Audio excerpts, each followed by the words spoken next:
Hola, that was a quick transition there. How you doing? Hola y welcome to the show tonight. It's our first live streaming show tonight, and we're here with Andres Alvarez, very good friend of mine, wonderful photographer, artist. Yeah, he is an artist, so we're gonna talk to him about a show that this is the third attempt, right? That we are going to do this. We'll talk about that too.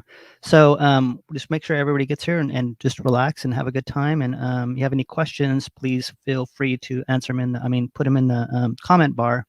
And it is going to be a very interactive show. So come up and let's see. Oh, right. We said hi to ourselves. Perfect. Um, Without further ado, thank you for coming. It'll be a great show, and we had lots of fun here. So, Andreas, how are you? Let's do the unmasking. Okay, now this feels better. Nice. Yeah. Check myself. Yeah, it's good. It's good.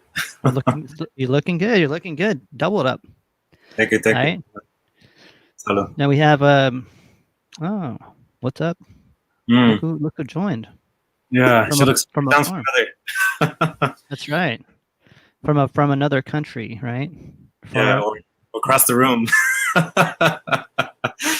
Yeah. So how you doing today? Good as always. Nervous about doing these things, but it needs to be done. So yeah. So as I mentioned in the start of the show, this is our first live streaming broadcast, and appreciate you being here. I will be the host for maybe one or two of these, and then I hopefully will hand the baton off to someone else that's here as I do my other show. But yes, but here, what's that? So I appreciate you doing it. Oh yeah, no, and I myself have been looking at the show a lot, going to the studio and seeing it a lot, and talking about like the events that happened that kind of postponed the show twice already. So we decided that we needed to do this live, and since we're in the age of Corona right now, that people may soon may be able to come see it, but we need to show it out there and give it life because it deserves it. And it's a very beautiful installation. I was there yesterday. I was looking at the phone and I was like, that's pretty awesome. You got some pretty cool stuff in there. So tell us about the first part of the show, what happened, why it was delayed there too. Oh, okay. Well, it was around November. It was when it was a really bad windstorm here, and unfortunately one of the tree branches fell and it stripped the cables outside, and so it took the cables down, completely cut the power out. And actually I had arrived the day that the sort of minutes right as that happened, so there was live wires on the road as I was there, and so because of that we had to cut the show, and that was only I think about a month into the show, and so there was a lot of ideas to continue promoting the show, and unfortunately that had to stop. So then the director reached out and said, okay, let's do a reopening. I think it was in late February, and then of course right when I had or sometime around March, and then of course when that happened, then COVID hit, and so then it was another obstacle for the show. And so it's been a lucha. I mean, it's being true to its nature. It's been a lucha. Yes, and I was gonna say like third time's a charm, right? So yeah, well, maybe this will just be it. And I try to do my best to sort of give people an understanding of the installation that's set up in the gallery. And so that's why you see these sort of covers that I grew up with, and some of these things that I grew up with that represent the space, the way I designed it. Well, like I said, I like the setup in there. I like the old TVs. The time period is very believable because I think we all had the same kind of furniture and all that growing up too, and that's very believable. The installation is a very beautiful installation. It's very emotionally based, where people can feel like you're actually in someone's house. And I think we're trying to get this as much as we can and talk about it because you really should go see it as it is in there. Hopefully when they let people go to studio, I mean, art galleries that you're able to go back and show them a little bit what's going on with that. But it's very beautiful and very, very meticulous, I think. And I think, yeah. The unique thing about that maybe is if it does open, it'll give people time to really just take it in by themselves, right? Because if we're doing social distancing, we're going to limit the number of people that go in. Well, I'm sure the organization is. And so that actually might present a unique experience, right? Because then you'll be able to sit in there sort of by yourself and take it in. Yeah, so we'll see. I haven't actually talked to the director yet about what the next steps are. And we have a question for you right now. Okay. You have the TV on top of the TV. No, no, it's not.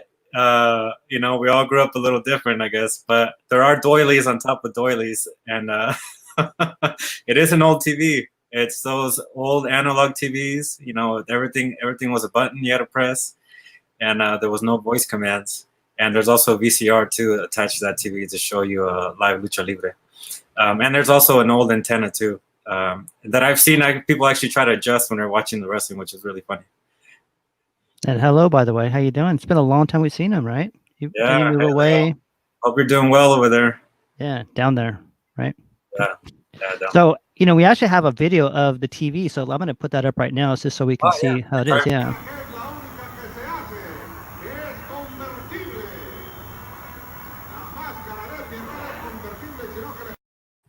And that was it. Yeah. See? So just to kind of touch on that. So I mean, do you want to get into the installation background right now or no? Yeah.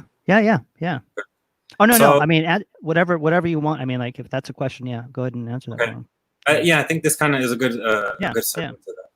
And so initially, when we were gonna do the space, I didn't want it to just be photos on walls. I wanted it to be more than that.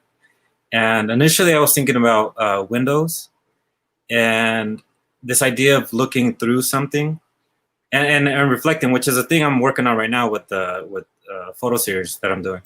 But I kept sitting with that, and then I went to a thrift store and I was looking at the windows there and doors, and I was trying to do something more than just put pictures on walls. And then I just came home and I thought, identity begins at home. And then it just kind of hit me. And I thought, why not recreate the home environment? This is sort of the first wrestling ring besides our genetic makeup that we encounter when we're born. This is the place that gives us the mask that we eventually develop, right?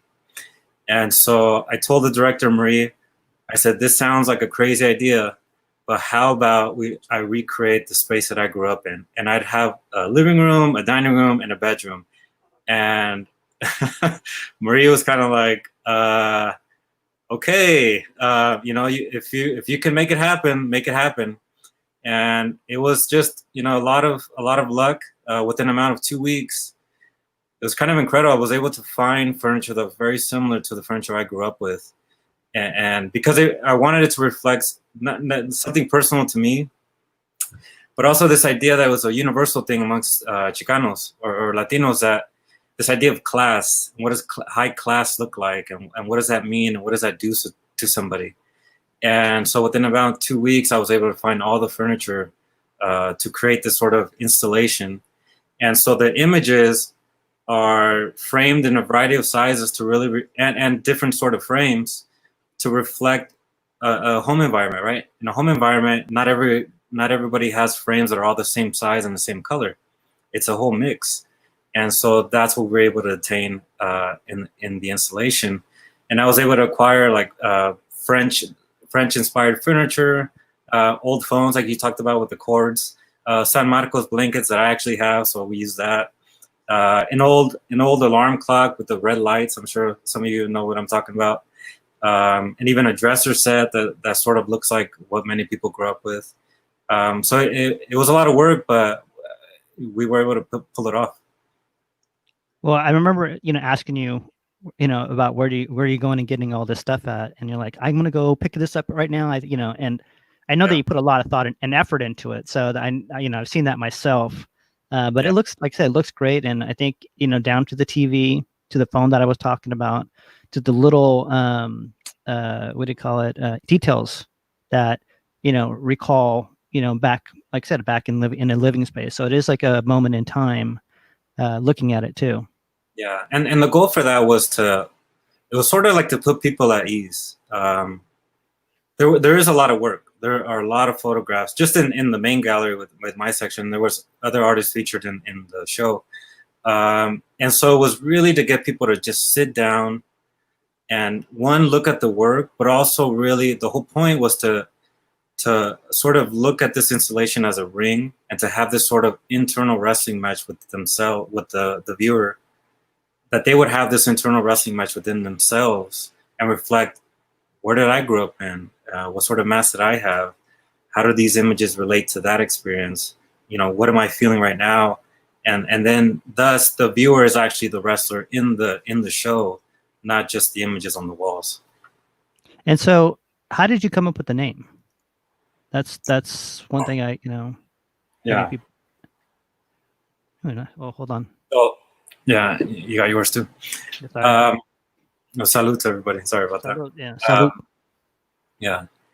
So the name took a while. I really wanted to reflect the whole mixture of the show, because it wasn't just me. It was several other artists that were part of the show.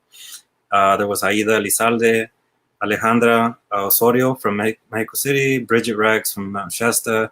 There was 2 mural artists, Manuel Fernando Rios and Sonia Fey. So it's all of us coming together. And in addition to that, all these people who came in thinking they were just spectators coming to a show, but not realizing that I also wanted them to be the actual wrestlers. And so thinking about wrestling, there's always a sort of main event. And so this idea of everybody coming together, that was it. The word convergence came to mind. I don't know exactly where that word came from, but it popped in. And it's like, okay, we're all going to meet at this sort of event, and we're going to have this live wrestling show where you're going to be wrestling with internally, hopefully, and externally with what you're seeing. And so that's what led to the naming. I didn't want it to be simple. I did really want it to reflect. I wanted to reflect all those sort of ideas. And I thought Convergence was a good name for that.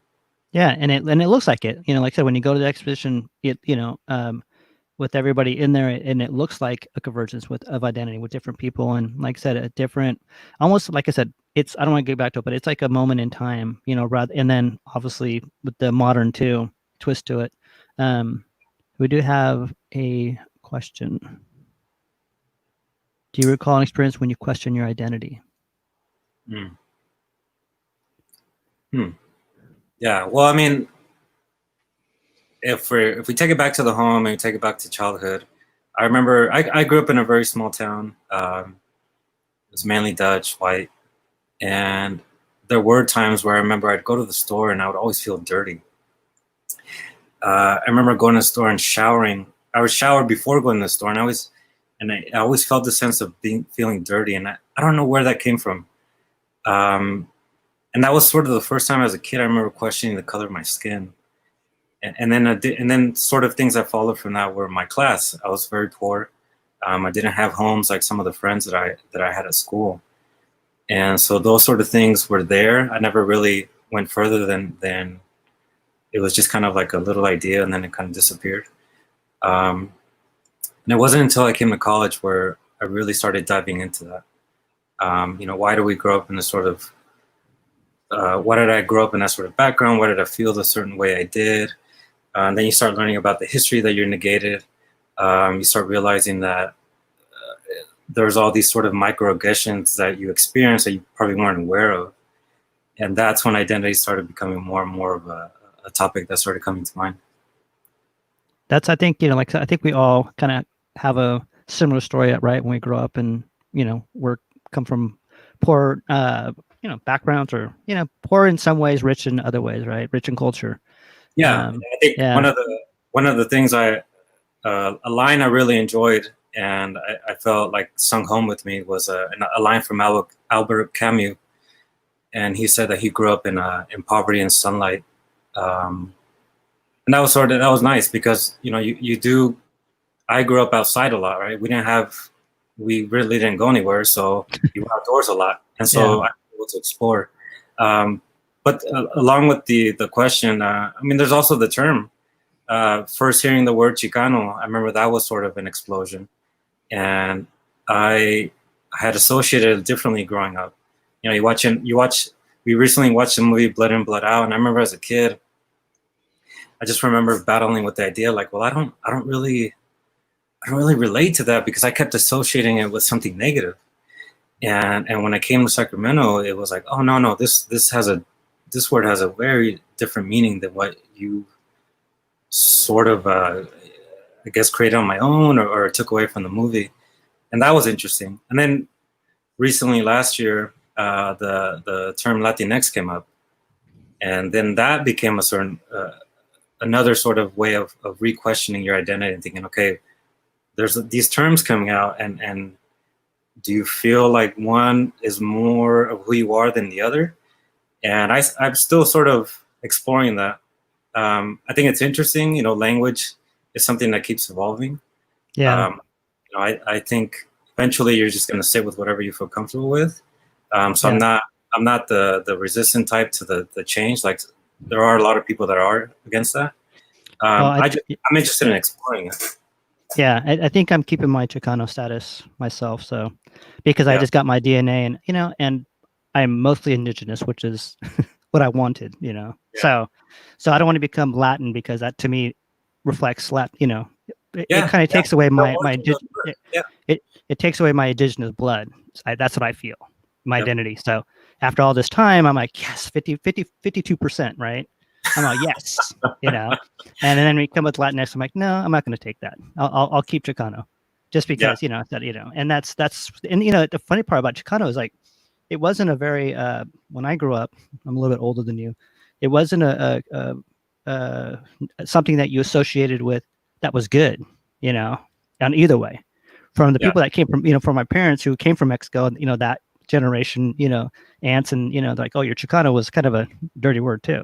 You know what I mean? And then on the other side, it was also, so after all this time, I'm like, you know what? That's what I am. I'm going to keep it, whether it's good or bad, but I'm not going to, change the origins. The origins of the word are the same, right? It was people resisted it, and and that's how the new term is with Latinx too. And that's like, that's the lucha within ourselves, right? We are fighting ourselves all the time and figuring out and and which is great that we do that because we have to question each other.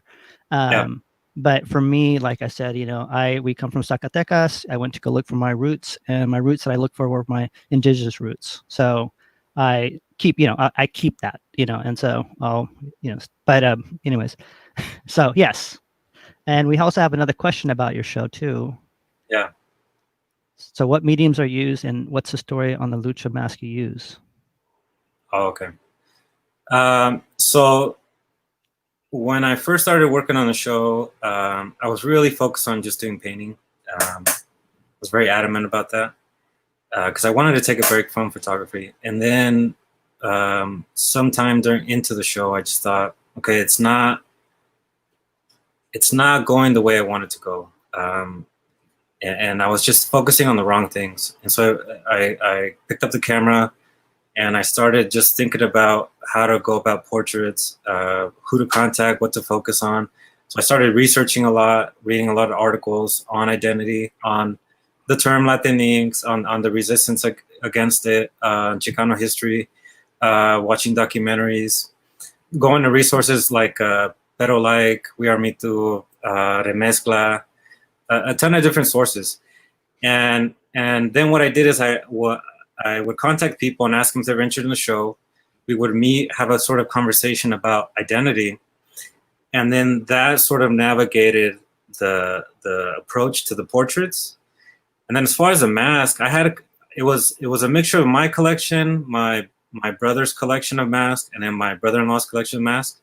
And then based on the conversation I would have with the people I would meet, that would sort of determine which mask I thought was best for the individual.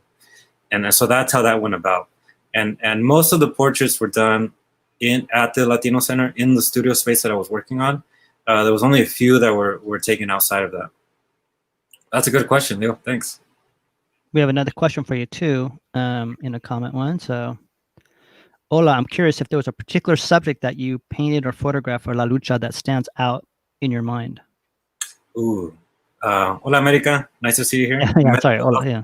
Yeah, Hola, America is also part of the show. And I appreciate you doing that, yeah. Man, that's a tough question. You paint a photograph for La Lucha that stands out to you in your mind. I wouldn't say there's a particular piece. I mean, it really was the overall show. And not just my work. I mean, everybody who was involved in it. And not just the other artists, too. It's the people that helped me out. David Bischoff helped me install the work. Nico Colon helped me curate the show. Marie, too, also helped with that in that process. There were people that helped me. Actually, there was Brian Collet who helped me. There was people that are there that work, that are on light duty, and they were also part of the show. So I think it was that whole experience, in addition to just meeting people and talking to them about a sort of sensitive, very personal subject, and then coming up with the ideas for the portraits. So I say that it was just the overall experience that just blew me away, because I did not expect the show to turn out the way it did. It was sort of, it just kept building and building from day one that I started working on it. The whole installation thing was just a random idea, and then it turned out. So it was the whole, I would say just the whole process, not one particular piece of work. Well, for the question, America. Yeah, thank you very much. Anybody out there, welcome to the show. We have not a title yet for it, right? Well, it's Andreas' show, but we do have a title for him. But what I want to say is I appreciate this show because it is more on the spiritual spectrum and the thought that went into it, because a lot of right now, we talk about Lucha Libre stuff and it's really kitschy out there. So is that the right word? Like kind of poppy, really pop art. Everybody's doing it now, and it's like, yeah, and everybody, you know what I mean? Like it's very like trendy right now, right? So people are doing like, obviously monetizing it, so to speak. But this show to me is more of a spiritual and a kind of, like I said, a lucha inside yourself and your identity, and you look at things and it does recall, like I said, going back to your childhood. Sometimes those weren't good memories, right? Sometimes there's and sometimes they were great memories. But I remember watching on a TV like that, Los Hermanos Coraje, because my dad couldn't speak English. So we'd always have to watch Spanish TV until he went to bed. It's like, okay, the adults are done. And then we get to watch, some really messed up American TV. And I don't even, that was, harsh parts, because, but it does, like I said, it reminded me that, of that, all I needed was the plastic covered sofa and that would have been perfect, Yeah, you weren't the only one that commented on that. I'm like, well, so I didn't put it. No, I'm just glad I'm on, because I was like, does anybody else remember that? Because I was like, I had no idea what it was. So she said, thank you very much. Muchas gracias. Muchísimas gracias. Yeah. Well, touching on what you said, Ruben, sorry to interrupt. No.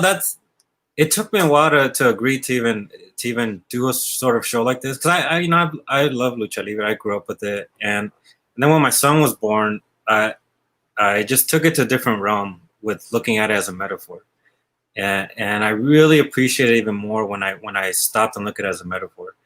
And I wanted to make sure that if I did do something with it, it was to really explore that nature of it. That this could be something that we could appeal to anybody, right? It wasn't just this in your face aggressive thing. The mask is a metaphor for our identity, right? Our face, our biology, our experiences. The ring is our experiences. The ropes could be either an obstacle or something we use to help us overcome, these obstacles. So there was a lot of ways of exploring that. And then as far as the mask, you saying that it was spiritual. Yeah, because the whole history of Mexico, masks were used for that reason, right? They were used to connect with gods, to the afterlife. They were used to go to warfare. And so that's why I think Lucha Libre is still so prominent, is because the mask has been around for centuries. Versus here in the United States, if you watch wrestling here, it doesn't really work that well because there's not that tie. And versus if you go to Japan, Japan also has a very strong mask culture in Lucha Libre because they also have a very strong history with masks because they see it in this very spiritual way. And so those are the things that dictated the approach to the show. One thing I didn't want the show to be was me sort of telling people what identity should be. I wanted to steer clear from that. And so it was always based on what people said, the conversations I had with the individuals that were photographed. Yeah. And I was also trying to capture them in a way that was still sort of universal, right? It was their personal experience, but it was also still universal. And so that was the tough part, right? How do you make interesting portraits of people with masks on? Usually when you see portraits, the face is what makes the portrait. And so that was a challenge. But that's what Lucha Libre is, right? It's just this theatrical experience shown to you just physically with the attire of the individual, but also their body language. And so that was the gist of the work is we're going to explore the mask, but we also need to show this sort of body language and create this narrative, even though we're covering the face. And I think that still came through. Yeah. I think that worked. So, yeah, I think that's a great way of saying it, we do have another question, by the way. Mm-hmm. When did you start taking photos and what or who introduced you to photography? Oh, is it Herin? Or I think it's Herin. Herin was, I remember her specifically because she made a very special comment on the show when you started taking photos and okay, I'll answer that. But she did share a really special comment on the show, feeling that she felt sort of safe being in that show because of her experience growing up. And so that was really rewarding to hear that. She even jumped on the bed. She felt so at home, and I wish I would have been there to photograph that. Head on. Okay, cool. Thanks for that. Oh yes, sorry. Hey, and as far as photography, I began photography in 2009. It was after I bought a camera for my honeymoon. And then when I saw the photographs from the wedding photographer, it just sort of blew me away that you could capture time like that and emotion like that.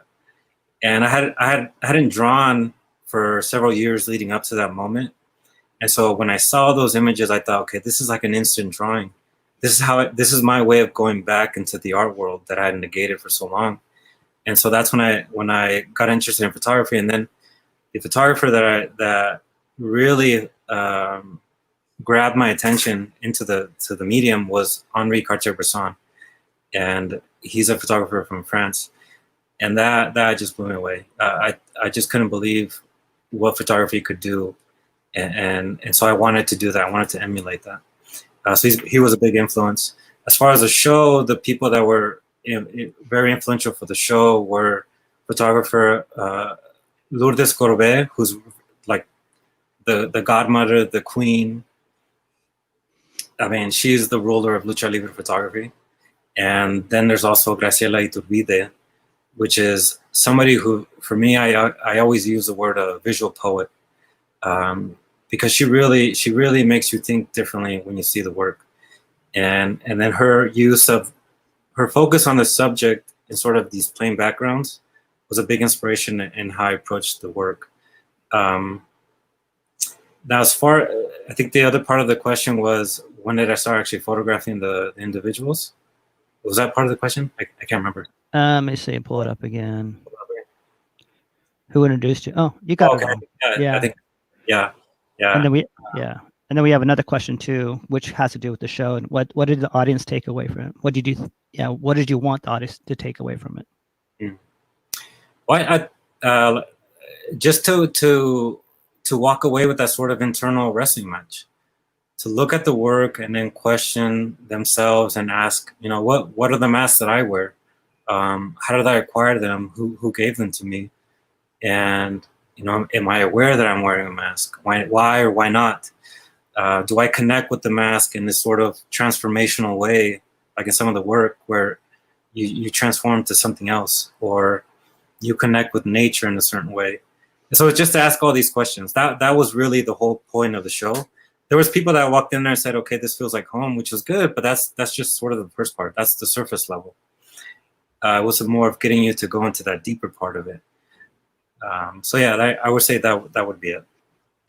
Okay, Thanks for the question. Yeah, we have a very spiritual question coming up right now. So this is the moment in the show where we actually get you on this one. So this is the very controversial question from Bridget. Okay, ready? Good. Yeah. Have a sip. And thank you everybody for coming out. And salud para todos. Thank you for coming. And this is our first show. And here it is. Do you think luchadores have funny tan lines on their faces? The build-up.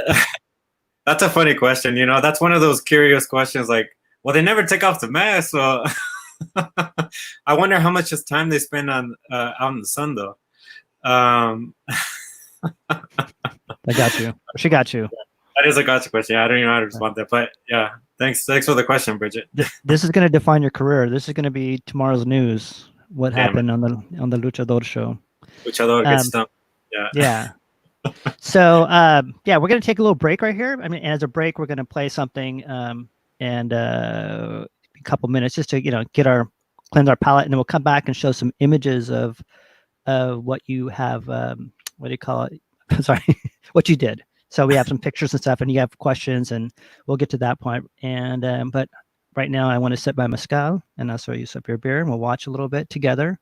We will watch something from a long time ago, and but I think it's perfect for right now. So give me 1 second here. Whoops. First, I have to make sure I do it right. Nope, sorry, buddy. All right. There you go. You can comment on this too as you're going.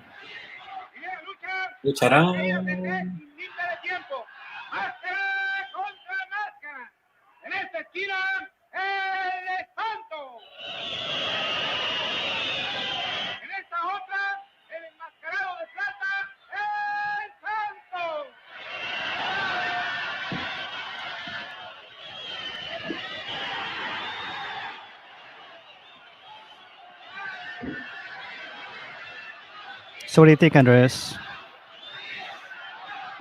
I always like watching old wrestling. It's very different, very slower paced. The moves were I would say simpler, but just I don't know what a word is that doesn't I don't want to offend it, but it's just it's very slow compared to the pace now. Very high too. But I think what I liked about it though is it really told the story. And I do like that a lot. That's why I do like Japanese wrestling, because of that. They are able to really tell a nice story, visually with their bodies. I remember watching as a kid, not really understanding, when they were watching, when you first started watching it. Yeah. It was, different for me too. Theatrical, yeah. It's aggressive and theatrical for sure, which is what we are, right? What do you guys think out there? Type it in.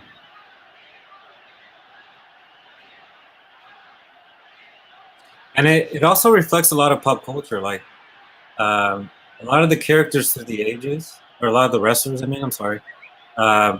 they reflected what was happening in society. So you have somebody like Psicodélico, who had these sort of loops around his head that were like a hypnotizing sort of loop. Yeah. And that was during the time of op art, which was optical illusion art. And so that, that reflects that. There was a wrestler that was a Star Wars wrestler. He was a Darth Vader wrestler. You have wrestlers that are, if there's a time of war, they reflect the sort of opponent of the country that you live in. So it's always indicative of the culture. Yeah, I like how everybody's wearing a suit. What's that about? Yeah, you don't see that often. No, that's a classic right there. Yeah. It's like our parents probably were watching this, because we got to watch it later on in our lives. But I remember just being amazed as a kid. yeah. I thought they were superheroes. From the attire they wore. That's the theatrical aspect. That's how we all are, right? We dress up a certain way because we sort of, in a way, want that attention, and they take it to a different level. It also reflects sort of the old warfare, like in Aztec times, right? It was very colorful. Oh, sorry. Yeah. Apparently, it wants to keep. No, apparently, it wanted to keep going. The movie. Yeah. There you go. Yeah, let's get like the American. Yeah, I would say, and then it's also not as here American wrestling is very much like macho style. Not much, but just very large, and I'm more aggressive and ultra, like words like ultra, mega, all those sort of words come into play, and it's a lot more talking too, for sure. So at this point in the show, we're going to go to some of the images from the show itself. So you may see a split screen, but this is the best way we can do it because we wanted to show you how it was. So just go over. I'll click them up, and then you can go over like how you designed it right there. Yeah. Sorry. So again, furniture going up. But I think one thing that was interesting about this is we went to Mexico City. Oh man, I think it was 2014. And seeing the strong influence of European art there, it really blew me away. And so when I started doing the show, I started researching more into Porfirio Diaz and that whole European movement that he had pushed. And then all I could think of, his legacy still lived on with somebody like my parents, who were still trying to sort of have this sort of European influence at home. And so this is the style of furniture that I grew up with. It's French inspired. We grew up with these sort of porcelain statues, and again, reflecting back, what does that say, right? These people have looked nothing like me. We didn't grow up wearing this sort of clothes. I don't have skin like that. And what it does is it tells you this is the ideal, right? This is the ideal of what class is, of what you should aim to be. And so this was part of what I wanted, that dialogue. I wanted the people to have that sort of dialogue with themselves. As far as the photos framed, what you see, one image is of Aida. She's an artist here from Sacramento. And, just talking about the European influence in quinceañeras, and what is that? And so we wanted to explore this sort of strong European ideal that's still very much prevalent in the culture. And so that was with the images that we took. And the mask that she's wearing is a wrestler named El Bandido. And so what's interesting about Aida is we juxtapose that to the other image that we took of her, which is her wearing a mask of the Zapatistas, and which their mask is a symbol of unity, right? Versus a quinceañera, it's about yourself and it's about standing out. And then the other image that we see here is of Daniel Trejo, another artist from the area, and his background in the portraits was to sort of touch on this dialogue that emerged last year about the pronouns and Latinx and Chicano, and it was just everywhere at that time, especially because Mecha, Movimiento Estudiantil Chicano de Aztlán, had voted to change their name, and so there was a lot of dialogue on the internet, and so I wanted to explore that. And so here he is with this clown mask. Clowns have been used to sort of to mock and to make fun of. And so that's what we're doing, is we're making fun of this idea. Again, it's not whether or not I agree with it. It was just from all spectrums, the dialogue was back and forth, right? People hated it, people didn't hate it. And he's holding a flower, but he's also holding a hand gesture, right? That you can see very clearly that he might be saying something with the hand gesture. And so you see the letters A, X, and O. And so he's sort of the antagonizer, right? Sometimes that's how clowns are used. And so that's how we explored his portrait session. Well, what's curious is she had the same phone, and that's the phone I was talking about today when I went in. Yeah, the cord phone. So it's very I spiritual. wanted to right find now. a clear one, but I couldn't find any. Yeah. Well, Remember that one? that's cool though. That's we'll go to the next one. So you see me pop in and out, and from here, but okay. What about these right here? Okay, so the two large images are this idea of a transformation.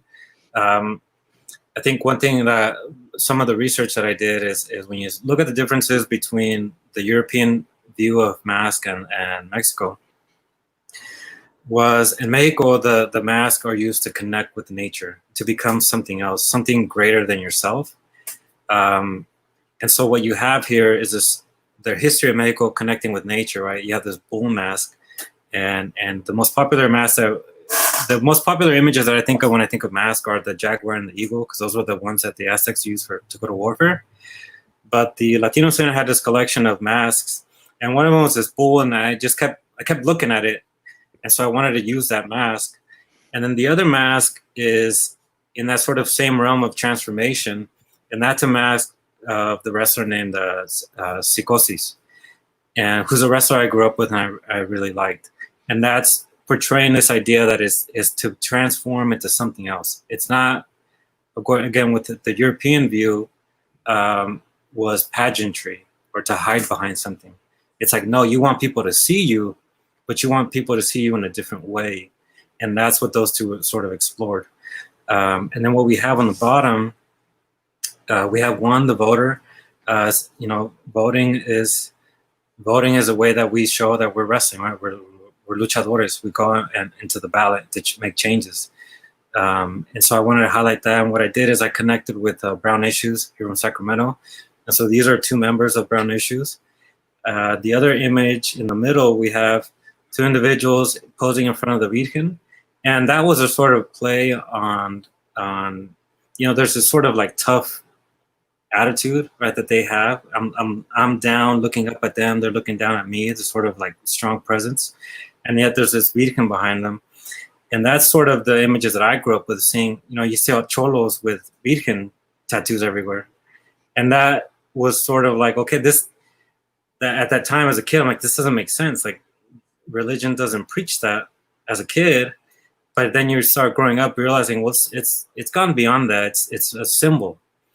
It's a symbol to show that, to show your pride in the Mexican culture. So that was one aspect of exploring that. And there's also this questioning too of relationships, right? Can two people of the same sex have a relationship and yet still promote this symbol that strongly says no, that's not what's part of the culture. And the last image is this sort of idea of battling with the mask that you currently wear. This idea of you wanting to remove it, but it's just too difficult for you to do for whatever reason. And again, those were based on the conversations that I had with the individual that I photographed.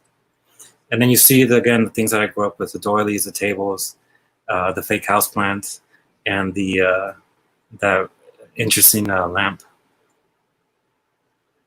Well, we're getting a lot of good thumbs up and hearts. You can't see them on here, but we can see them through the my super high-tech monitor that I have over here. I can feel them. Yeah, if you can feel the love. And we'd like to thank everybody, like I said, everybody for coming out. This is an interactive show. So, if you have any questions, please type them up. If you have a smile, just smile. We can feel it. You want a hug? Any question, I'm an open book. Yes. And I know that everybody's worried because I am on my bottle's done of mezcal. So, but I'm going to keep going for you. So we'll come up with the next image right now. And, the bed. Okay. Yeah, so again, this is another, sorry, I threw in, dang, I said I wouldn't do that. So again, reflecting the things that we grew up with, right? Bedrooms were very simple. We didn't have this whole luxurious furniture setup like IKEA nowadays. The San Marcos blanket, the small little table to house your stereo so you could listen to music. So, those Sunday nights when they play the nice little romantic oldies. And then the old alarm clock, the wooden alarm clock with the red flashing bright colors that wake you up. And then just a variety of images that were laid out to really reflect the sort of bedroom, right? Bedrooms are full of sort of posters that are they're just everywhere, right? They're not framed, and so that's the sense that we wanted to give in this space, is that this is somebody's bedroom that you're walking into, and that came across with several people. There was people who just sort of smiled because they said they grew up with in a home or in a bedroom just like that. And so that was rewarding to hear that. And you have a variety of images. You have an image to the, what is that, to my left, who's somebody out in nature. And again, based on the conversation, it was exploring this idea that when they had times of trouble, they went out and they connected with nature. And so we used the mask of a solar to explore that, to take images of that. And it was also a way of representing strength, right? When you're connecting with nature, it's only making you stronger. And so I think that came across. There's a couple images there you can't really see that well, so I won't touch on them too much. You have the two images hanging over the bed of the person with the back towards you, and that one was just exploring sort of mental health. It's something that it's just not an open thing, right? I mean, I think I've heard that from several individuals that you just don't talk about mental health. So sometimes just getting out of bed is a lucha match. And I went through my share of depression, and so I wanted to highlight that because that should be something that we should have a dialogue about. It should be normal to talk about these sort of things, and so I wanted to explore that. And then there's the mask below that is sort of, again, wearing this mask that we don't really agree with, but we just go on by nodding yes. And so I hope people that came to the show kind of, they really resonated with those sort of those images. We have another image of a person with their fists up, and again, that's showing strength and who they are, recognizing that and ready to fight anybody who tries to question that. We have another person, and that those two individuals, I think what was really important for me, one thing while I was exploring and researching, I came across the term Afro-Latino, which I had unfortunately I'd never heard of before, and I felt upset, I felt ignorant, I felt so many different things, and so I really dove into that, and I was able to connect with two friends who happened to be Afro-Latinos, and we wanted to push not the narrative, because I felt like that wasn't my place, but I really wanted to highlight them and to show that this is a big part of the culture. This explains a lot of why you see people with dark skin in certain roles in like novelas, or you don't see them on news networks. There's a whole history to that, just like in the United States. And so I wanted to put them in the show to really to pay tribute to that history, and to also highlight their strength as individuals. You have the smaller picture under that. That one's a little tough to see, but again, it's the clown image antagonizing. He's holding a sign that says "Roots," and he's cutting into it. And again, this is playing on this dialogue that was playing back and forth between Latinx people and people who were against the term, who were very strong Chicano, just the word Chicano supporters. And the last image is you have this sort of crowning. I view Mexico, I like Mexico a lot. I love Mexico. It's also very nationalistic. And so I wanted to play on this idea of how Mexican do you have to show people that you are to finally be crowned, to have that sort of title, right, given to you, like what you see in like, these medieval times where somebody knights you with the sword. It was sort of putting on this helmet, right, to saying, okay, you are accepted into the culture. And that was exploring that sort of narrative with that image. Or it could be removing, right, saying you didn't prove yourself because you're not following whatever the status quo is in the culture. It could be seen either way. So we got some, that's great. We have some quotes for you. I mean, quotes. Bridget wants to know what your fight song is. Man, Bridget, you're getting me on these gotcha questions. That's right. She's a controversial one. That's why I hired her for this. She's a hired agent. So that's watch funny. out. I like them. Yeah, there are questions out of like, And And that's what we do. We're interactive. That's why, we get it going, and we have fun and we learn. And you're doing, like I said, if this is great for me because I didn't know any of this stuff. I'm sitting back here listening to this stuff, and I don't think this is a very intimate interview, right? About what you've done and what everything that you really put into it and your heart and your soul. Let's see. Well, my fight song, I got to think about that. I would say, the first time I heard drums and whistles at a dance event, that I think that was a beautiful feeling because I'd never felt that sort of inner spiritual awakening before, and so maybe that has to be it. Drums, play them. No. So we're gonna go down to the comments. We got some comments real quick for you. You can read them, or you can, say hello. Oh, thank you, Mariana. Or Marianne, sorry. Yeah. Cassie, thank you. Oh, Cassie, yeah. Hold on, go back. Yeah. So powerful. Many of us can relate, which unites us even more and reminds of our roots. Love this. Thank you, Ivan. Bridget says, you can read that one. That's long. I'm dyslexic, so I'll do it backwards. I have to say, toward the end of the night, after the first showing, everyone kind of found their place in the exhibit and started relaxing like we're all cozy little corner in the house. The little house approach to an exhibition was so different and really made me feel welcome. Yeah. Well, I mean, that was one. That was when we were taking. I mean, I really wanted that internal struggle, but I guess first you gotta put that wall down, get comfortable, and then wrestle with it later on. But I'm glad you felt at home. I know there were several people who also commented that it felt like their grandma's house. It felt like their house when they grew up. So it's nice to hear that. I feel like heart nice. And I have resources too that I can send to people if they're interested. Like I have a lot of links that I saved on Afro-Latino culture, Latinx culture, Two-Spirit culture. I also explored like the non-binary debate that happened. And so I have certain links that I can send to people if they're curious. And it was great. It felt like a house party. Nice. It's like a Basquiat thing. It's cool. Bridget has another one for you. Oh, awesome. There's a show that also very cool. You want to read it out loud? You can read it out loud. With my Shakespearean voice. It was a night like tonight. No. I was telling Andreas at the show that I was so grateful that it seemed like my grandma's house. I will never go to the show.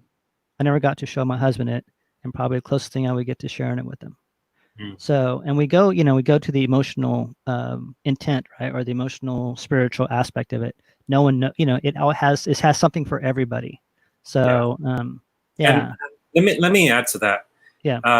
I think the other thing too that I felt with the installation aspect of the show was I wanted people to understand that your experiences are important and your experiences could be considered artwork, because we see it everywhere in the art world, except we don't feel it within ourselves, right? We don't feel like something like this could be turned into a piece of art. And so I wanted people to come into that and feel like, no, you can. Your upbringing is important. Your upbringing can tell a story, and there's many people that can share that experience. And so do it. And I think that really resonated with that idea came across. And this is only a portion of it. Again, there was other parts. There's the other part of the show, which was the other artists that were in it. Yeah, and I think, like I said, it's really the way it is now. Like right now, I think it's interesting when we do, or when it does open back up again, that you'll be able to show people where they can go in now and look at the pieces and know what they can always just reverse the show and go and see what it is too. We have another. It's about claiming your space and saying, yeah, I matter and this is important and I'm going to tell my story. Okay. Andreas, there is so much we could talk about. Your work is something that I could only dream about encountering as a young Chicano growing up in a little ranchito in northern Califas. It would be great to see more of your incredible paintings from this period. C/S, Ricardo. Yeah. Yeah, that's Sorry. Andres. Yeah. He's a great supporter. I appreciate those words. He would actually, he really admires the again the painting work. I did do a lot of paintings, and here's just some of them. I'll just show some prints that I have, and I'm sure he's very familiar with this one. You can't see it right now because you're. Yeah, we're still on the other zone right so now. we'll touch on that later on. Yeah. And so, when is your next show? Oh, I don't know. There's always ideas coming around, Marie. The problem is that when is the next show? Yeah. You know, that show is a big thing. And that show means for everybody. Because I think. Yeah. Seriously, with COVID. I think what this show taught me though is that I don't ever want to be in a show with just white walls, and that was important for me. And I really took that away. And so I told myself, if you ever do another show, there's not going to be any white walls. We're gonna change that format. And so that was a good lesson. And if I want to push installation like this, I'm gonna do it. I'm not gonna just sit with this category that I work in the medium of photography and that's it. I'm gonna do what I want. And we talked about that earlier this week. Andres and I have been texting back and forth and calling each other this whole week. So, So we have interesting conversations and about that exactly. And that can be for any artist, right? If you wanna, you don't have to stick with your medium. You can go outside of that. Yeah. But just really explore it.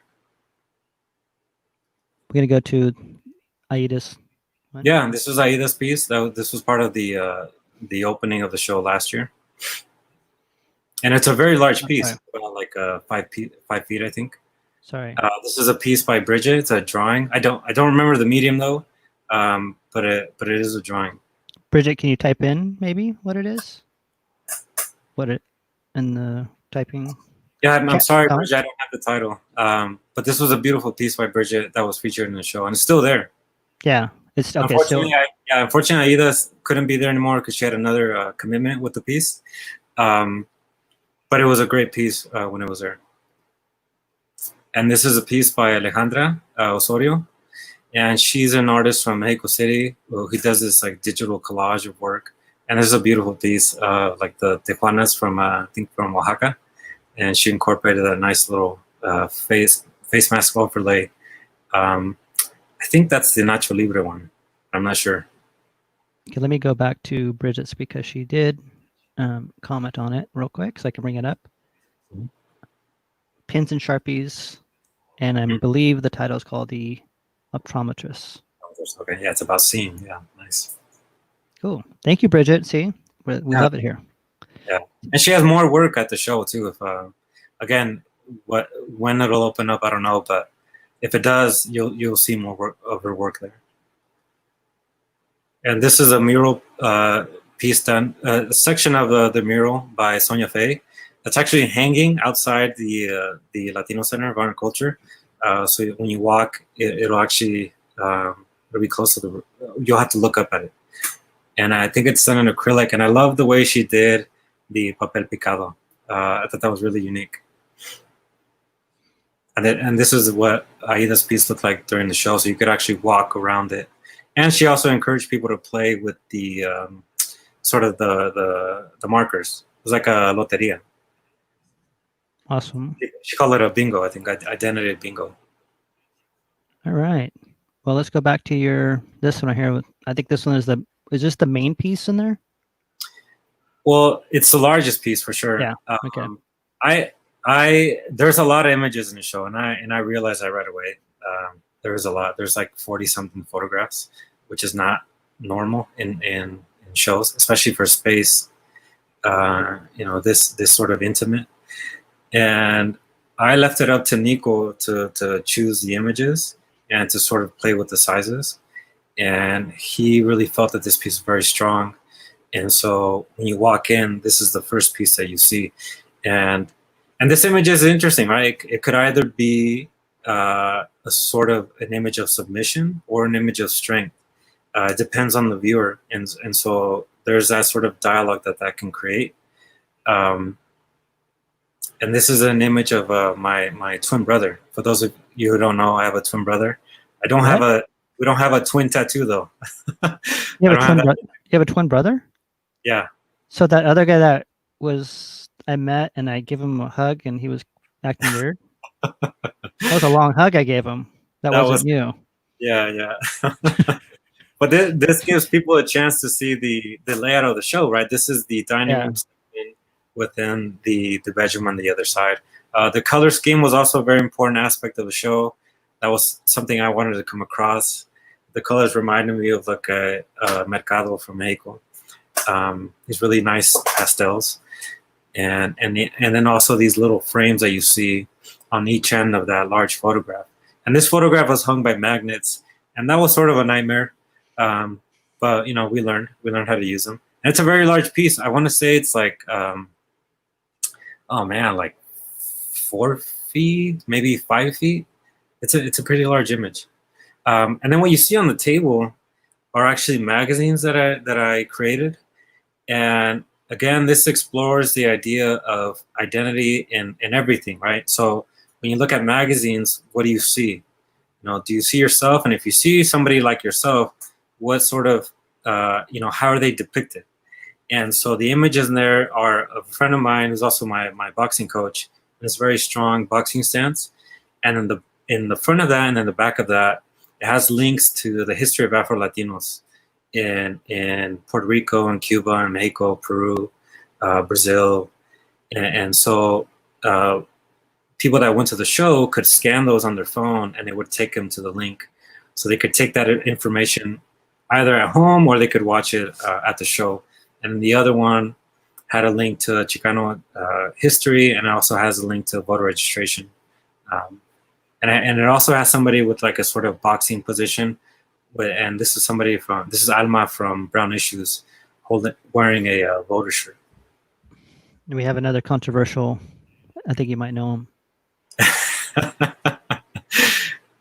Yeah, it looks a little soft. Yeah, this is my old wrestling coach. I used to wrestle in high school. It was actually my life. You talk about identity. In high school, I was a wrestler, and that was it. I wasn't anything else. So that's my wrestling coach. I'm glad that he's watching. Hey, coach. He's the only. I still call him coach after all these years. You never know who's going to show up. Huh? So you never know who's going to show up. My brother's going to show up. It's going to start. We're going to see some back and forth on the comments. And we'll say a lucha begins. Yeah, the lucha begins. This is another view from the installation. What you see on with the frames, the black frames on the side, those are Alejandra's work. Beautiful work again. Again, if the space opens, it'd be nice for people to go and check it out. What you will see right now are another image of Bridget's work, the pen and Sharpie drawing, and then also the sculptural piece that she created. Don't you think Bridget's a nice person? Bridget's a very nice person. Okay. She's a very creative person. That's all I wanted you to get on here, just to say that. It took me an hour, but that's it. I did it, Bridget. I did it. Yeah, you're going to use that phrase. Yes. So, and then we're going to go back to some of the makings of what you were doing, and we have a couple of images right here. Nice. So this is going back to Andres' question about the paintings. So that's some of the work that I initially started doing. Again, taking it to a very painterly route before deciding that I needed to go back to just keep it in photography. And that's my son playing with his wrestling ring and his luchadores. And is that your cup? I've outgrown that one. I've got a different one now. Yeah, I got a macho one now. Yeah, that's awesome. No, these are cool. It's cool looking at the background and looking at. And I remember going in here and watching you do all this stuff and asking you questions, trying not to bother you too much. But it was cool. It was cool. It was great. I got to see the progress. So I got to see every frustration that you had, and it was good. It was nice to see that, and nice to see I'm not just blowing. What do they say? What's a blowing smoke? Yeah. Up your mask. Yeah. No. But it's great. I mean, it's so nice right now too. So I do recommend you if you can go see it. And but we'll see when that happens again. So Valentin is like, he's living the spirit of the show too. So that brings in, I believe in energy. So I believe that, that also goes into the show without, people, knowing it personally on it. Well, he became a docent. I know the both times on the openings, he was telling everybody everything about the work. Oh yeah. Yeah, that was really funny to see that. But I'm glad he has that sort of confidence to do that. No lid now. No yes. Lid. Yeah. He's outgrown the lid. Yeah. Yes, that's right. And so have I. I think we have. Oh, here you go. Yeah. So this is a little behind the scenes of the work, where the work was taken. Right. So again, most of the work was taken in that space, because again, the idea was you're focusing on the person, because they're already vibrant enough with the mask and their body language, so you don't want to take that away. And so again, Graciela Turbide, the photographer of Mexico, was a big inspiration for that. And so the person you have here with the mask on is Valerie, who's a good friend of mine. She has a Haitian background, and so we were exploring that with what she shared with me. And the mask that she's wearing is a wrestler named Volador, so the Flyer. And that's actually her mask that she bought from when she went to Mexico. And then the other person we see is Valentina, and she's actually an artist that I met at Sex City College, and she was really great to work with. I mean, she wanted to keep going. We spent about 3 hours together, and she was just ready to keep going. And I had to tell her, okay, I think we got enough. I think we got enough work. But I was really happy to work with both of them. And I used those platforms that you see too they were used to put the culture on a pedestal, right? That was the sort of metaphor for those boxes. I wanted to put them on a pedestal and say, this is what you can revere. It doesn't have to just be, across the ocean. It's right here, south of the border. And so that was an important part of it as well. And it was also a lot of the stuff that I used was just what was around me, because I sort of took it upon myself to explore. Again, identity was based on my childhood, so I wanted to explore that. And in my childhood, again, it was a very poor upbringing, so we were very resourceful with what we had, and that's the approach that I took with the show. So I used the space, whatever was in the space, to create work. That's cool. We have a couple more. Let's see, Bridget. Okay, when you Viva La Vida arrived at the show, Viva La Vida is I don't know if you know her, but she's arrived in fur, right? And a limousine. I try not to freak out, remind myself you're just people, and I told you that. But I've been thinking in it, and you both are truly cool and courageous people. So my original feeling was correct. Thank you, Bridget. Yeah, it was a nice arrival. We all came in with our masks. I like the photo with your son wearing the Spider-Man. And now he wears a mask. Yeah. And he was actually he's featured in the show, Leo. He came out in 2 images, which were really emotional for me, and were also emotional for some of the people that went to the show, because I think they understood it. It was an image that you could understand right away. Yeah. But that was sort of the point, because what it then did was it made you really dig deep inside of yourself. So yeah, he was a part of it. And I think Joya. Hi, Joya. How you doing? Joya. Nice. Yes, but her comment, I want to bring it up, is really kind of like why we wanted to do the show, because I knew there was much more than you can actually get when you're doing a show. You can't explain all this stuff to everybody in one shot, and this kind of gives you the forum to to explain the details that I think are missed a lot. And she writes, "It is good to hear more about the show. It appears I missed a bunch of these details, like the magazines. Looking forward to maybe getting another look." And that's kind of, and thank you very much for that, because that is really the goal of this, is to, we did it, without the third time's a charm. And so yes, you can come back and look at it. But I think this is the best not best point, but is a great point, and what what you're explaining to me now too, because I didn't know a lot of this stuff. So yeah, it was very dense. It was very dense, and I, luckily for Marie, she really believed in me, and she couldn't believe what I wanted to do, and the amount of images. I mean, again, you don't normally see that amount of images in a show. I mean, it was like 40 something images.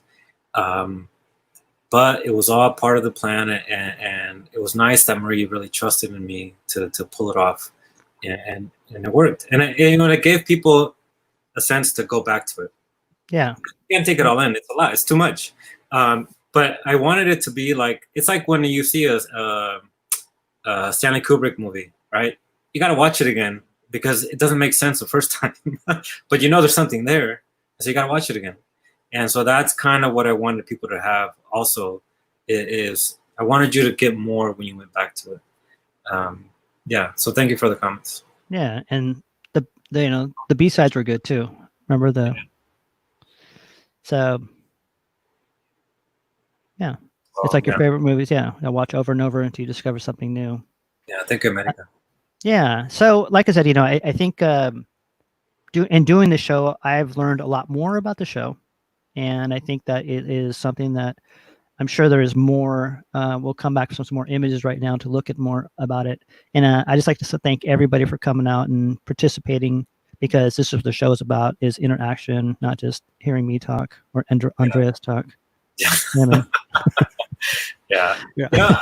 I'll say something a little personal. I'll say that. Yeah. I think what resonates me too with the mask is, I grew up with the mask. Again, growing up in a small Dutch town, I had to hide a lot of my feelings. Growing up, again, very poor, and I grew up with some other stuff too, and I had to sort of put on this mask to hide all that, to prevent people from sort of getting close to that. And so the mask I grew up with was isolation and humor, and so that idea was always in me, and so that's another reason why the show is also very personal to me, because I understood that from as a kid, right? It wasn't physically this mask that you see, but it was the idea behind it, and so I put a lot of that into the show as well, and again, I think that did resonate with people. Yeah, and you feel it. You can feel it. You can, and that's the thing too. Sometimes you don't know what you feel, but there's something that's stirring inside, and I think we come back to it and we can see. We can, oh yeah, I missed that part. Because there's obviously a lot of stuff that I missed, even though I was watching a lot of it.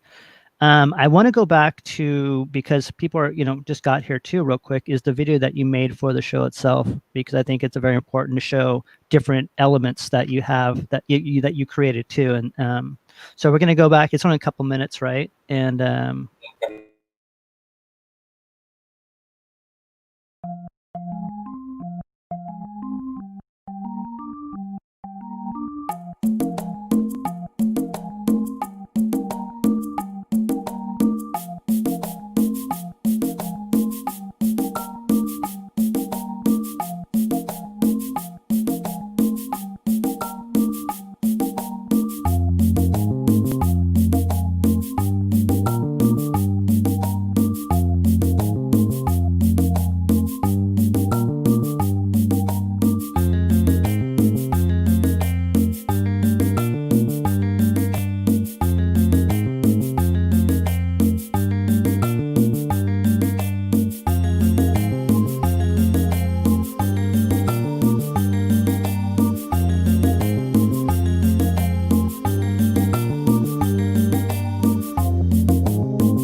perfect.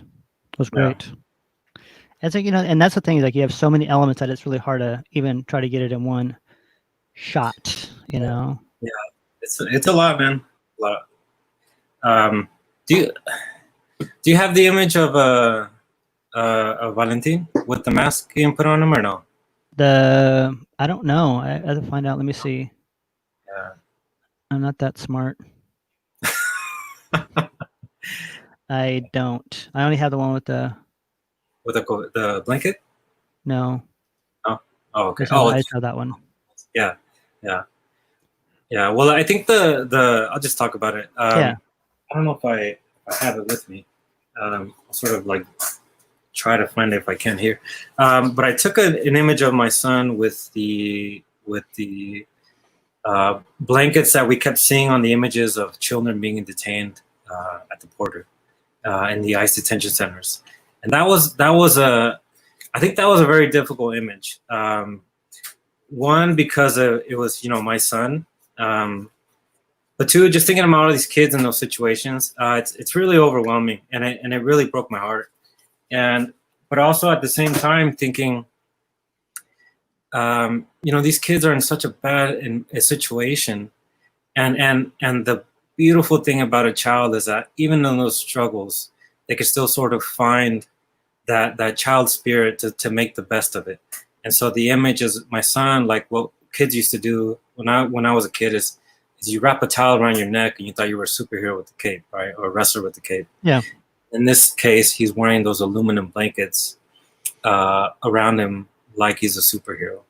And so it was to address that situation. And I think that was probably the toughest image that I had to do and also talk about at the show. Because it was very emotional, and so it was actually really hard to talk about during the opening. But it is an image that really, I think that stayed with me. Yeah. And well, but I don't have it, but I wish I. Oh, that's fine. Yeah, I was trying to look for it, but I can't find it. I'll post it in the comments. Yeah. So we just spoke about wearing masks in my studio, but I phased it as wearing different hats. Congrats on the talk and the awesome show, bro. Thank you, Manuel. Manuel's a good friend. He was one of the first people that I met in Sacramento, and one of the first persons that introduced me to the word Chicano. Oh, wow. Perfect. Yeah, I appreciate it. Well, and we appreciate everybody coming. This is this first of a series. I am going to be here probably for one more show and then hand it off. I'm going to be the candle that lights the other candle that lights the 1,000 candles. That's my motto today. Well, and then one more thing about Manuel. Manuel was also the one who did the mural. Oh, he did? Okay. Yeah, it's a beautiful mural, too. The mural. And I don't know if we have a photo of that, but when you go drive by the center, you'll see the mural, and it's a beautiful mural they did. Yeah. And, once again, like I said, we thank you for sharing, what you share, your personal stuff, your spiritual part, your, the art is part of everything that you share, right? As artists, we are always giving our souls little by little. And sometimes a lot, but just to but you created a great space, you created a great show, and like Gio says, you have to go there and and really take it in again, because in seeing this stuff now you can actually feel it. You can feel the essence of it, I should say. Thank you to all the artists. Yes. Sorry. And yes to all the artists. So, so when I asked you today, I said, is there any questions that, you wanted to kind of not ask yourself, but just, to make sure that there's something that, I don't forget, right? Or something that, when you get back, I wish you would have asked me that question. So let's see if we have one that's going to, sorry. Oh. Do you want to read it? How do you, sorry. I had a misspell burp. So how did you navigate taking on such broad subjects as identity? Okay. Well, one thing I didn't want to do was I didn't want the show to be I didn't want it to have a didactic approach. I didn't want to tell people what to believe. Right. Like you should be, X, Y, Z, this is what you should do with the images. It was just, they were all open-ended questions, and it was all navigated by the conversations that I had with the individuals that were photographed, in addition to the research that I had done. But that was one thing that I wanted to make sure. I didn't want people to think that I was trying to be some sort of expert on this topic, because it's such a huge topic. I just wanted to sort of create this place to have these questions, and that became the sort of the path towards the show, because initially that's where I wanted to go. Like, I was gonna answer some of these tough questions, and I realized that's not the way to go about this. You just can't take it there. So how do you feel about the show now when you step back from it and look at, after the, like all the attempts of trying of it being a lucha, right? Just put the show on and get it through with all the natural disasters, the pandemic, we finally explored it in a way, I'm sure that we could go on for a long more time. And, I think it's great that you shared shared the show. And I mean, how do you feel about it now a little bit, when you step back and look at it now? Yeah. Well, I mean, it's unfortunate, all the things that have happened. That is something that's been a little troubling. It makes a good story. Yeah, well, that's what I'm saying. That all these trials that we've had make a great story. But I think the highlight, I mean, the most rewarding part of it was the opening. To see the amount of people there, to hear the responses to the show, that was really rewarding for me, because the ideas came across, and so that was rewarding, right? Because that was the whole point of the show, is to have this sort of dialogue, right? This internal wrestling match. So that was nice. It was people to really sit with some sort of tough questions and explore them, which is what art can do. And so that was a reward. And then I also learned a lot about myself. I mean, it wasn't easy doing the installation. I had to really dig deep in a lot of certain things, and so those things came out, and I processed them. So it was also a learning experience for me in that aspect. But to see it all again, like I said before, the most rewarding aspect of it was just seeing the culmination of it, and then just kind of come together in the opening. That was really. See the question by Leo. Oh, sorry. It says you use the Santos mask yourself. Can you speak of why we wear this mask? Oh, okay. So Oh, go ahead. Sorry. Oh no, we talked earlier about how your mask got to be your mask too. Yeah. So this actually used to be a nice silver shiny color, and then what happened is I washed it and it took everything off. And when I saw it, I thought, okay, this is actually more personal now. Now you can see all my wrinkles and my scars and all these battle wounds. Now this is my mask, and that's one thing. That's one thing I didn't touch on, but. For the show, I did do a lot of self-portraits, and I'm not the type to take images of myself. That's pretty prevalent in my social media, but there were certain things that I wanted to explore within myself, and so I had to break that sort of shyness and put myself in the show. So there's several sort of self-portraits of me in the work. And that was a little tough, because again, I'm the one used to being behind the lens, right, not in front of it. Yeah. And so that took a little courage. But as far as why I use the Santa mask, it was just when I saw it and all this silver covering was removed, I realized it's not the enmascarado de plata anymore, right? The silver mask. It's now my mask. And so that's why I used it for the show. And yeah, I love that Andreas asked me to wear the mask when I felt represented. When I felt represented me, who I am. Oh yeah. So with America, I knew she was very in touch with nature and with her spiritual self, and so she used the mask of La Hiedra, which is a really nice green mask that she wore. And we got some beautiful images. Another question not a question, but a statement. It's like the same muchachos. Man, Bridget's getting me with all these gotchas.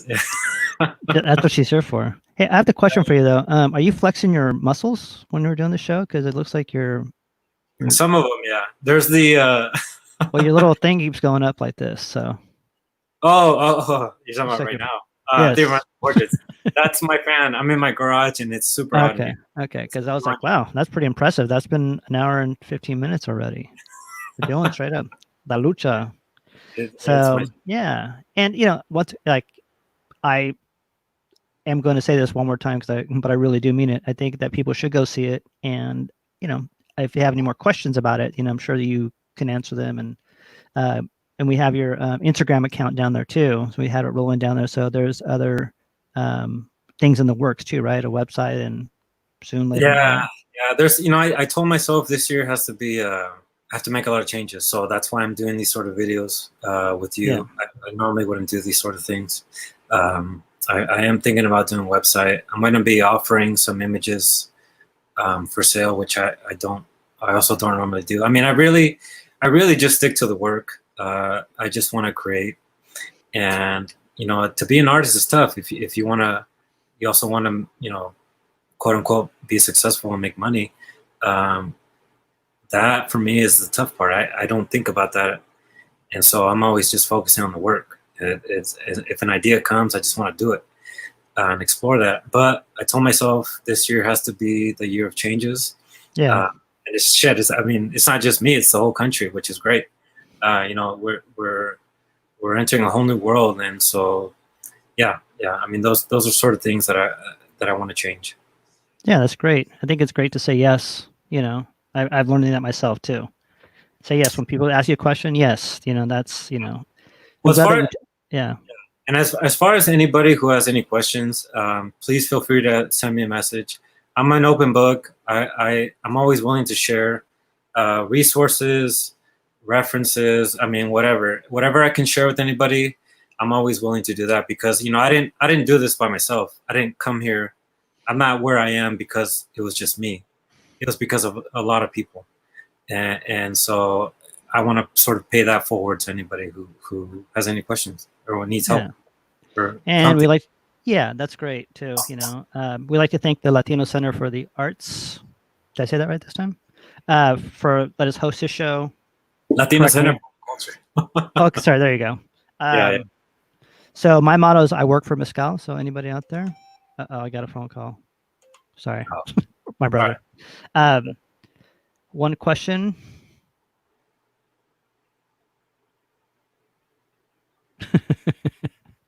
I love it. That's what we need, Bridget. That's awesome. See, she read the room right? Yeah. That's why she's special. She's breaking that little silence, that little series. That's right. And thank you for everybody for coming out, and thank you, Andreas, for showing us who you are and who everybody else is in the art world out there. So, any last words for yourself? Well, this is a big reveal, man. This is where the mascarado becomes the enmascarado. This is the sort of end of our little match. Thank you, everybody, for coming out. Thank you for all the questions. Oh, yeah. I did all of it. I forgot I had the mask, too. I mean, the claps. The claps, yeah. I really appreciate it. I'm not sure what's going to happen with the space and with the show, but just stay tuned. Make sure you're following the Latino Center of Art and Culture on Facebook and on Instagram. And, they'll be posting information about it. And so if you get a chance to check it out, please send me a message. Let me know what you think. And I'd love to hear that. And we'll be bringing some people, some new shows coming up for the next series. We will have you posted on there. We'll be sending some invites, and thank you for coming to the show. And everybody out there, we love you. Mucho amor from another person out there. That's right. Sí, otra. Gracias para todos allí and everywhere you come. De Zacatecas, de Sacramento. We appreciate you for coming. Have a great night. I think I have one more. Great job, Coach. Thank you, Coach. Coach is in the house. Okay, thanks, Coach. Well, The show's over when my mezcal is over and my copita is dry. So everybody have a great night. We will see you soon again next week or a week after that. It's another artist. We'll find if you know any artists out there. Down to get a hold of me. And we have claps. No, thank you, Manuel. I'll drink to those claps. Sorry. Yes. So goodbye, everybody. Good night. Oh, hold on. Oh no, sorry. That was Yes. So good night, everybody. It was fun. Good night, Andres. Good night, Ruben. Thank you. Thank you again for doing this. So Appreciate it. buenas noches. Buenas noches, right? Did I say it right this time? All right. Good night. We're gonna go with the song. The comments are coming.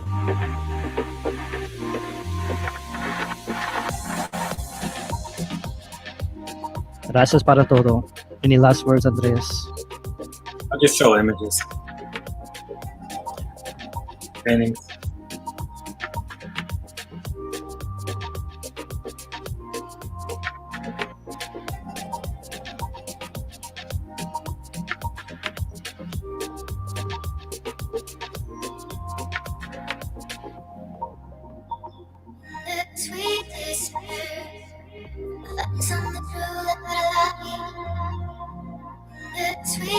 Gracias, Sacramento.